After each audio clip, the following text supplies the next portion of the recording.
Welcome to Call to Purpose. I'm Tony Riley, and we are continuing speaking with inspiring women. Today, we will be talking with Jennifer Jones, the founder of the nonprofit Hagar's Heart. Welcome, Jennifer. Thanks, Tony. Glad to be here. Yes, I'm so glad you were able to join us today.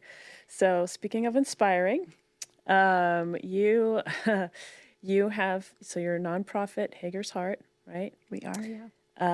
And I would like you to tell us about your story and what is Hagar's Heart?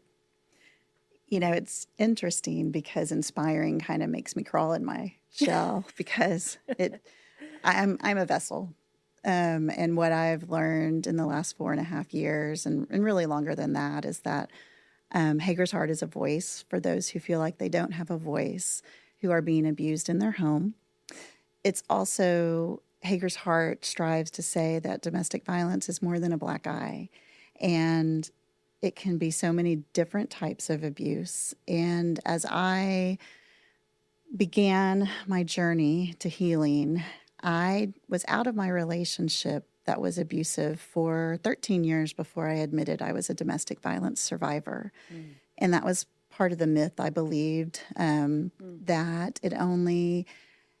I had a degree, I had a bachelor's, I had a master's. I was very successful moving up the ladder in my education field, and I was successful.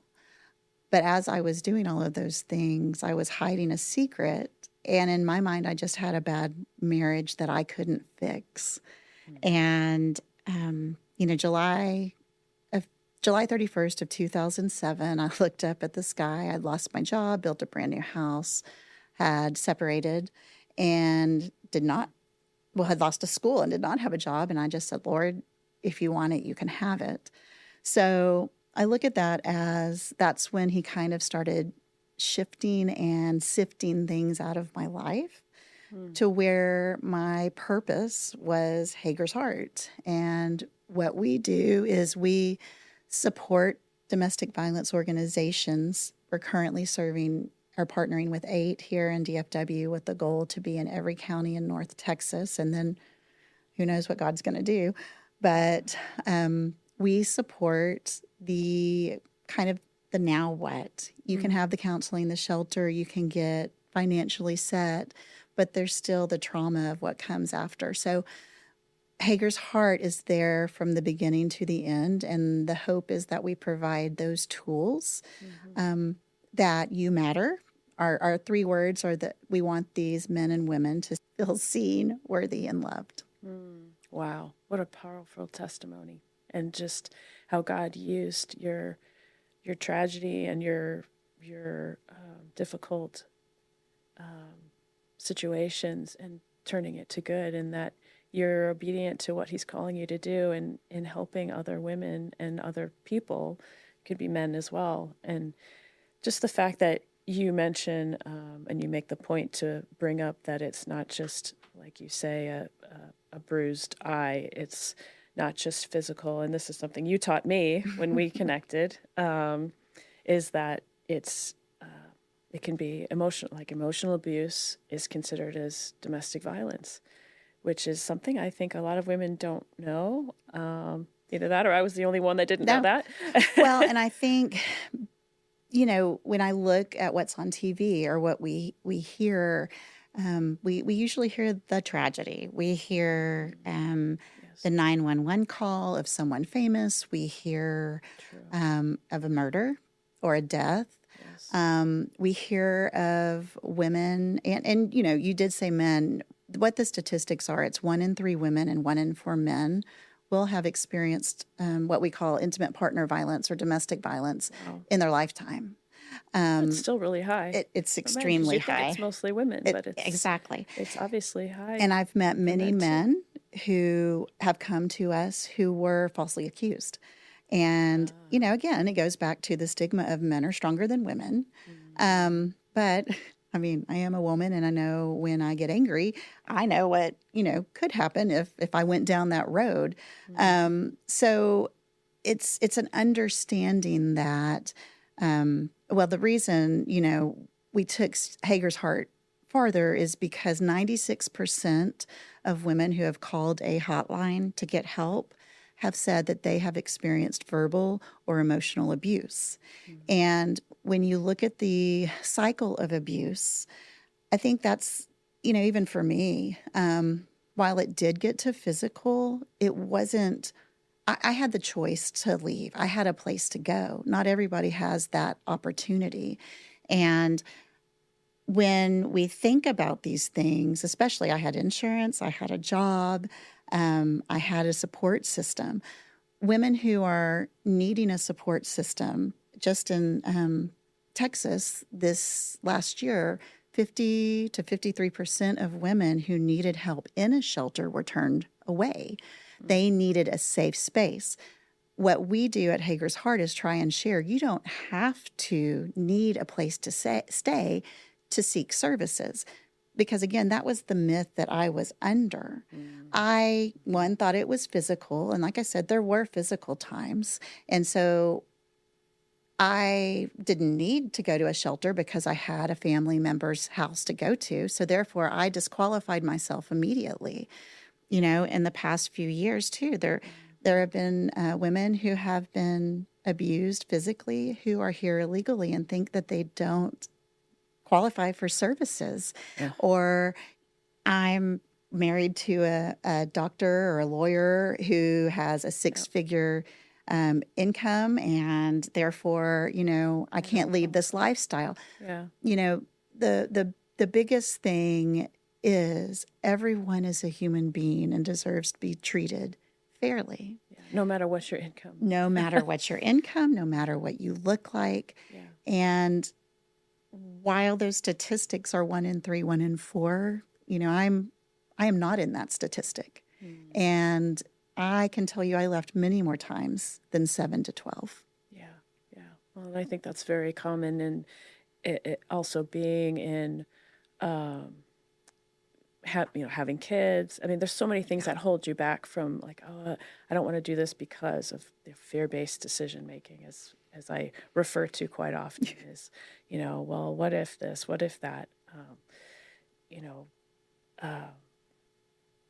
and I think there's a big part of gaslighting too, where they make you feel like you're crazy and you're not capable of having your own life or being on your own, or there's a fear of like he's going to come and hurt me or whatever it may be, or I can't live by myself. I can't, like, there's so many things that can hold people back, even emotionally, and like not necessarily like, oh well, I can afford to do this, but I can't because I'm going to whatever it is. You know, I'm not going to be able to, I'm going to be so lonely, or I'm going to be this, or I'm going to be that. Like, there's so many scenarios that I think people feel fearful of getting out of these situations.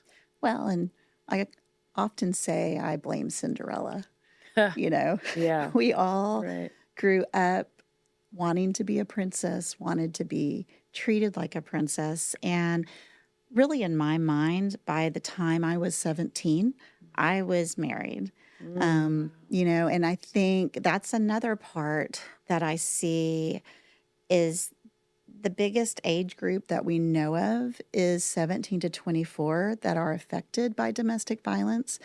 We call it dating violence. And that was kind of the circle that I was in was, oh, well, we'll just grow out of it.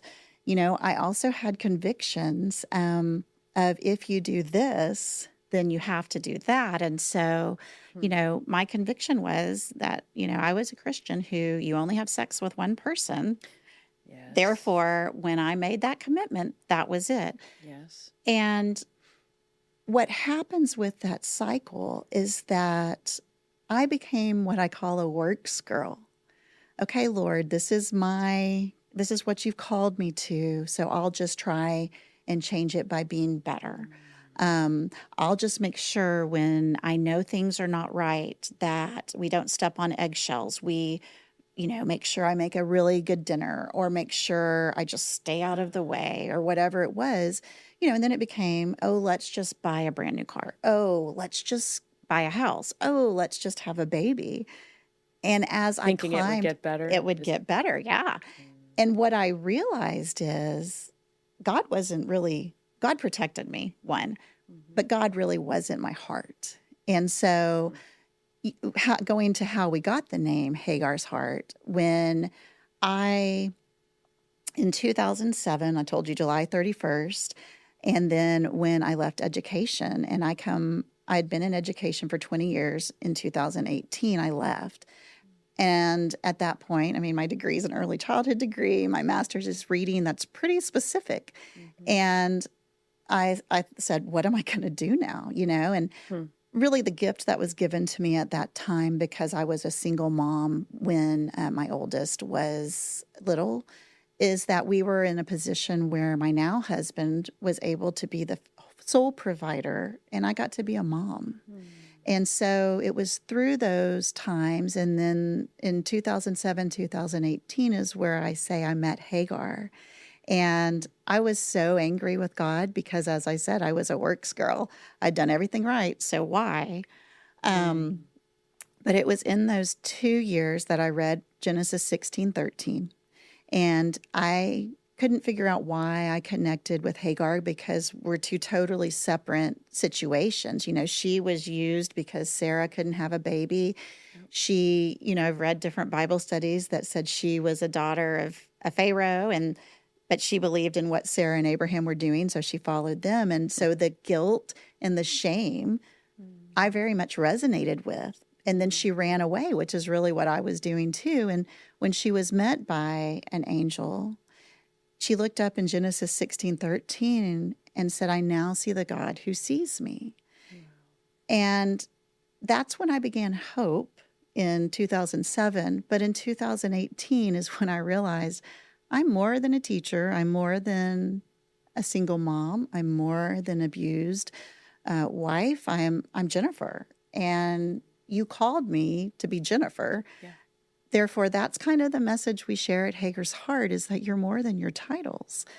Yes. So that's the hope, and the goal is to say you can overcome whatever it is. And even though you're in this situation right now, it can get better. Amen. Amen. Well, and this is why, we have you on here, because we want to make sure that people know about, first be educated, be able to reach out to people who can help them. And we want to get the word out to make sure that they know that there's a place they can go and give them that hope to get the help that they need. And I'm so glad that you're obedient to what God is calling you to do, because this is beautiful. Well, I love it. and you've helped me, just so you know, like when you and I connected, and just you telling me, like, I said, well, I don't think I was in a, I wouldn't necessarily call it abusive relationship. And you're like, yeah, did you know that I was emotional like, abuse? yes, you were. And yes, it's you okay. were. Yeah. Well, and I think that's it. We make up an idea of what it looks like. It's in every zip code, in Tarrant County, in Dallas County, in Harris County, everywhere. Yeah. There is no zip code that it's not in.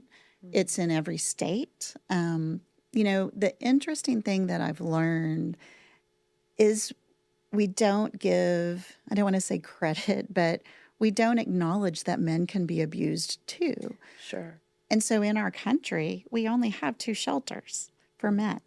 And there's the one entire country. In the entire country. Wow. And there's one, it was the first one that started in Arkansas. And then we partner with the Family Place, and they're the other one. And so we are able to touch men. Now, it does happen more to women, and the majority of the shelters that we work with are women.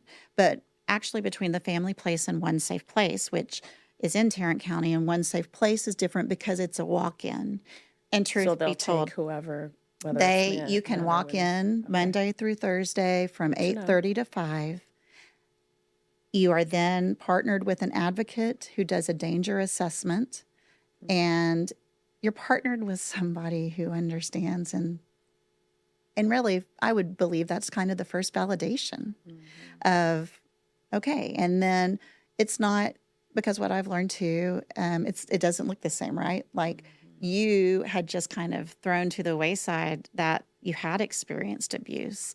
And I was told by someone who lost family members as we sat and talked, and I too was, and she lost family members, daughters, and a father to domestic violence. Wow. But it was one of those things that she looked at me and she said, before I ever said anything, I hate it when people say, you know, oh my gosh, yours is so much worse. Because she said, we've all been through it. And, you know, bumps and bruises go away, but those words still stick with you. And even after, when you've separated from your abuser, whether you share a child or don't, the abuse still continues. It just looks differently because you begin as the survivor to set boundaries. So with One Safe Place, you walk in and they meet you where you are and they give you what you need. So really what I have now seen Hagar's heart as is making these connections where you may be in Dallas, and we've had quite a few over the last 6 months or so reach out to us and say, I have a friend that needs this, or I have a friend. We're able to say, where are you? What's going on? And even say, do you want me to meet you there? Because the hardest step is to get there to realize you are worth it. Wow. That's pretty profound. And I think a lot of people need to hear that they are worth, because I think a lot of people that get into these situations don't feel worthy, whether they consciously realize that or not. Well, and I jokingly say now, and that's the thing, you know, I was that person 20 years ago that I was like, okay, there must be something fake about them. There, you know, there's no way. And I am that person now to say, you can be better than me, because I jokingly say, you know, we always say we need to be hit by a 2x4 or whatever. I say like a 8x16 or, you know, whatever the math goes up like that. Yeah. It took me a long time. And that's what I've loved, you know, One Safe, exactly, whatever it is. But, that's what One Safe Place has taught me. They also have a Voices Committee, which is a group of survivors that I'm a part of. And every time I walk into that meeting, I tear up because these are my people. Yes. We haven't shared the same journey, but we know what it feels like. Absolutely. We know. And that, to me, is what we all need to know. It's a very isolating, shameful, embarrassing place to be. Yeah, but it is the place to be. To go to get the help is what I mean. Yes. From One Safe. Yes. One Safe. Well, and what I should have place. said was that's, I think, why people don't share it. Yeah. Because even though the actions weren't caused by you, you feel that you were a part of it, right? Which somehow like hence the question we all hear, well, why did you stay? Right. Well, there's so much from the emotional that has been tied into this. And, you know, your abuser is someone you love. Yeah. Because you think when you first get into the relationship, I think you think there's somebody they're not because they pretend to be somebody that they're not. Right. And then all of a sudden they start going into this thing and I think a lot of women and men keep thinking, oh, well, I just want to go back to who that person was in the beginning because I know it's there. So surely we can get back to that person. It's like you play these games with yourself in your head. Well, and like me, you know, you don't ever know what it looks like, but when you are loved and lavished and you believe, oh, this is my best friend, he knows everything about me, we'll just grow out of it because of the age we're in. And it's something that you have a story. It happens to you, whether you meant for it to or not. And when you come out about this, so it's one of those things that if every 1 to 3 people or every 1 to 3 women are having this happen, go home tonight and count 1, 2, 3 as you drive in your neighborhood. Now, I'm not saying it's happening in that house, but that's the prevalence of what we have here. Yeah. That if I could tell a survivor anything or someone going through this, you're not alone. Yeah. Well, yes, exactly. I think that's important to say as well, because a lot of people do feel alone when they're, you know, even if they don't have family members who are supportive, they have other people outside of that circle of that want to help. Right. Yeah. because they've been through it themselves and they want to reach out and help. And it's what a great way to connect with people who have been through it, that where you feel safe. That's why it's called One Safe Place. Yeah. And I want to make sure I mention too that they do have detectives in One Safe Place. If you call 911 and or even just call the police department and want to file a report, they have detectives who sit in One Safe Place. Right. Well, And I and know that from experience, but they're very, very kind and very helpful. yeah. And they are a family justice center. We are a partner with them, but they are what I said earlier, a one-stop shop. Maybe you've been sex trafficked. Maybe you have a court hearing where you're going to go and face your abuser for the first time. There's a mock courtroom in there.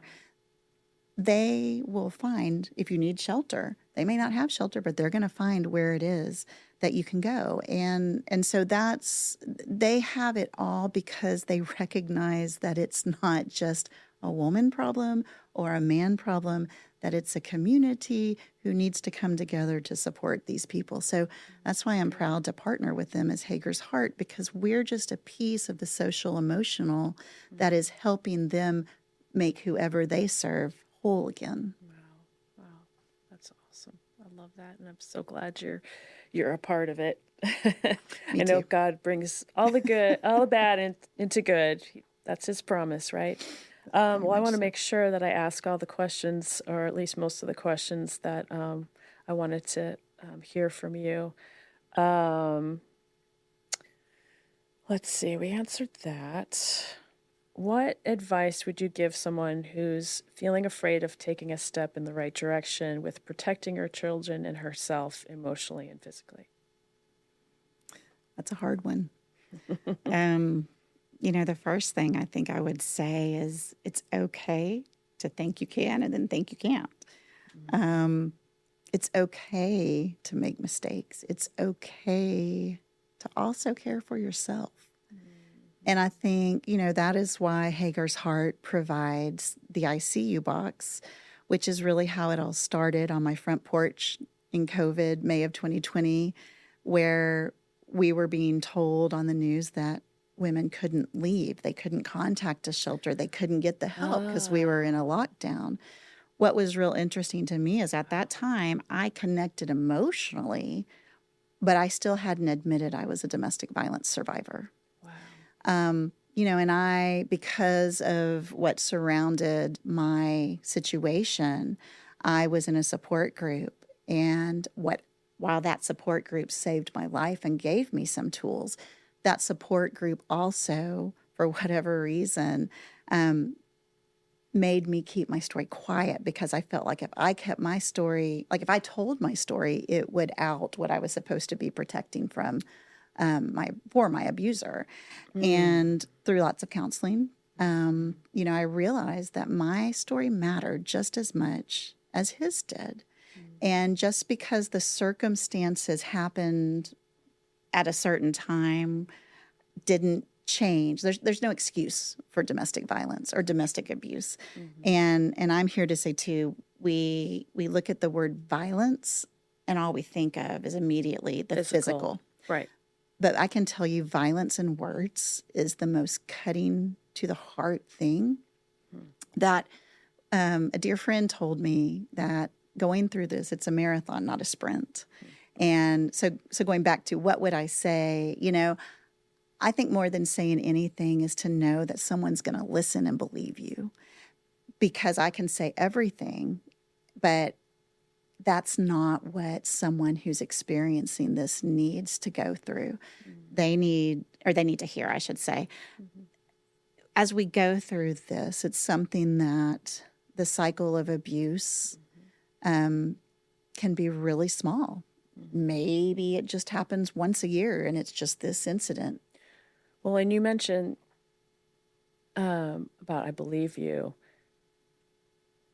I know in certain gaslighting situations, the abuser will make you think you're crazy because they'll say, "Oh, I didn't say that," or "No, I didn't, that's not how that went," or "This is how it went," and they make you think like, "Wait, you start second guessing yourself. Yeah. And that's kind of, so our ICU box, what I learned while I was teaching is it takes 5 to 7 positives to make up for one negative. So back in May of 2020, I asked many people to bring back the thing we don't do anymore, and it's a handwritten letter. And so in this box of 16 self-care items for the women, there is a handwritten letter on top of 5 to 7 positives. And what became such a difficult thing in the beginning of 2020 for Hagar's Heart to get has now become overwhelmingly popular because our supporters, our volunteers see the difference. We've also added a handmade bracelet with a positive word that I've gone into shelters and I see these women wearing it. And that's part of, Beautiful. God did that for me in a Bible study that I did. He said, it was Beth Moore, God through Beth Moore. Yeah. And if you know Beth Moore, she's going to tell it to us. Yeah. But it was a blue cord. And so as I was thinking about these things, because in order to get out of what I call the stinking thinking, we need constant reminders. Yeah. And, that is the biggest thing. We've been able to partner with master's classes who have done research at UTA for us, and to their knowledge, to our knowledge, there isn't anyone who is like us in the sense of all we do is, one, focus on the women, and two, focus on the, social emotional health. Yeah. So tell me what's inside the box that you give out. Yeah. So it's interesting because I hate to say this because I just feel like I'm the vessel. But it's my story. Oh. It's things like when I had to share custody of my son, what did I do? And truth be told, at the very beginning, sit and sulk. Like, this wasn't supposed to happen to me. I did everything right. Why? But slowly, as I had therapy, I had a sponsor who helped me with things, and she said a lot of tough things for me. I would start going to get a pedicure and know it was okay. Not worry about, I just spent this money on me, but I need it for my toddler. Going out to dinner alone. There's days now where I'm like, can I go out to dinner alone? It just be, because that time is so, we take for granted that time when we have no idea we really needed it, if that makes sense. Yeah. So what's in the box? In the box, yes. I was going to say, I missed that, didn't I? No, that's okay. But so there's that's great. But self-care is very important. Yes, absolutely. But going to that is what's in the box: a hand, tools for pedicure and a manicure, chocolate, because I believe chocolate should be a food group, but chocolate, we use Dove chocolates because, one, it's a good taste, but then also it has positive messages on the wrappers. But when you taste something good or you smell something good, like we have handmade soap that is very original or different. We've had people who donate that from their stores. The box in itself is just really, and I didn't say this, but being a kindergarten teacher and a first grade teacher, it's very sensory. Because we know if we taste something good, we remember that and it goes to our brain, which then changes or influences, I felt really good when I ate chocolate. Or, you know what, that felt really good letting somebody take care of me. Because as you're coming out of the abuse, it is one of those things that you really haven't taken care of you. So all of the items are specifically chosen, journal and a pen, that get your ideas or your thoughts or your anger onto paper, and then it's removed from your brain. Kleenex, because whether we want to believe it or not, crying is good. It cleanses the soul. Definitely. A sleep mask to remind you that sleep is important, but the reason that we make sure we put that specific thing in there is because, again, I learned, I remember losing a lot of sleep with worry. Some abusers will use sleep deprivation to keep their victim. So whether you use that sleep mask or not, it's an idea. And then, so we have 16 different items. And on top, I put a note because I remember when you're in the middle of the trauma brain, you don't even know what to do. And so my focus was my child. I just knew I needed to take care of him. And so I put a card in there to kind of calm the hearts and say, look, I've been where you are. I know you have no idea. And then give examples of the things in the box. Do this for this. Make sure you get sleep. Cry. It's good. Because I think, so going back to your question of what do you say, it's one of those things that you can't really say and expect that that person's going to listen. But just like the ICU box plants a seed, you can plant a seed of, hey, maybe try this. Wow. Thank you so much, Jennifer, for sharing your story with us. And I know that takes a lot of courage, so I really appreciate it. So one more question for you. I'd like you to tell us of a goosebump moment or something that really like stood out to you, where you were like, "Oh my gosh, God, you're amazing." So I'm not sure when exactly, probably 2008, 2009. I had a great spiritual counselor, and visualization was one of the best things that I could do at that time. And, you know, I talked earlier about titles and what I thought my purpose was. But in that moment, she said, close your eyes and I want you to tell me the first thing you see. And one of the pictures that I had constantly seen was Jesus running towards me, but he never got to me. Wow. And so in that moment, not only did he get to me, but he got down on one knee and he said, let me love you. Oh, Jennifer. And so at that moment Gosh. is when I think it all began, truly. And, you know, I'm here because Jesus wasn't comfortable. We are not called to be comfortable. And if one person hears this and feels loved, then I've done the job he planned for me. Wow. Amen, sister. That's beautiful. Thank you so much for sharing that. I love that. That brought me to tears. It's, you know, it's pretty powerful. Yeah. But I know I'm here for a reason, and I hope that I live that out. Absolutely. Well, you're doing a great job. Thanks, Tony. All right. Well, that wraps up our session today. Thank you so much for joining us. You are welcome to reach out to Hagar's Heart. And that website is... Yeah, our website's hagersheart.org, and it can tell you everything about us, what we need. And even if you don't live where we are in Texas, then you can still help with the ICU boxes by providing, we have Amazon wish lists for all of our events. Sounds great. All right. Thank you. And if you'd like to reach out to us, you can reach us at yourcalltopurpose.com. Thank you so much.